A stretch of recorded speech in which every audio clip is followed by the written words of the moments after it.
Dans la Grèce antique, l'amour ne se réduit pas à un sentiment.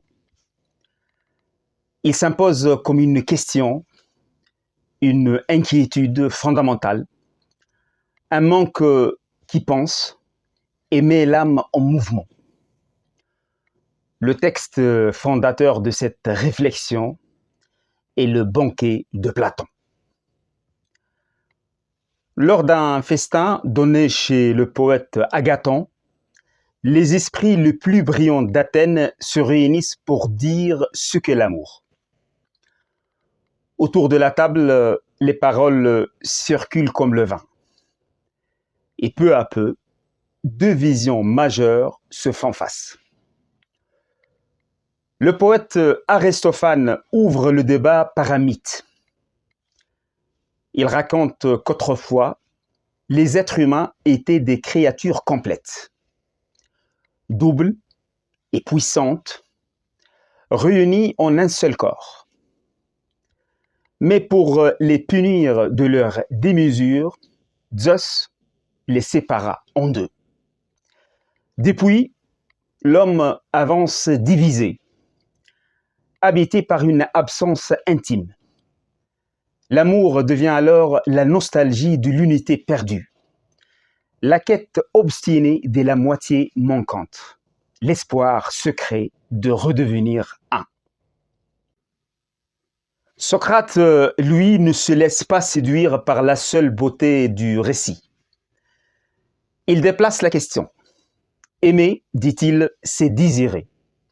Or, le désir ne se porte jamais sur ce que l'on possède, mais toujours sur ce qui nous échappe. Pour approfondir cette intuition, il rapporte l'enseignement qu'il reçut d'une femme de Mantinée, Diotima, la seule qu'il reconnaisse comme son véritable maître.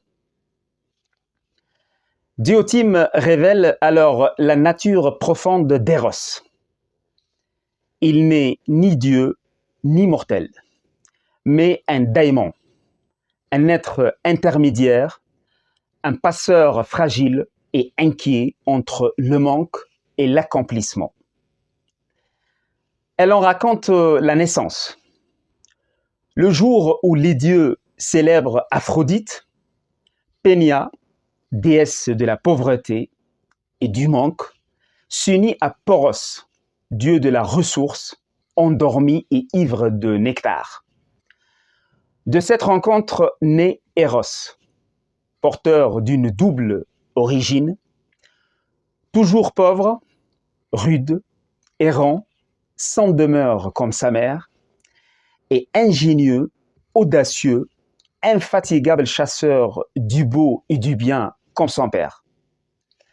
Il vit et meurt sans cesse, renaît dans l'élan et s'épuise dans la quête, philosophe éternel, suspendu entre le savoir et l'ignorance. Ainsi compris par Socrate, l'amour n'est ni repos, ni possession. Il est tension, passage, élan, une inquiétude féconde qui élève l'être humain du corps vers l'âme, de l'âme vers les idées, jusqu'à la contemplation du beau en soi.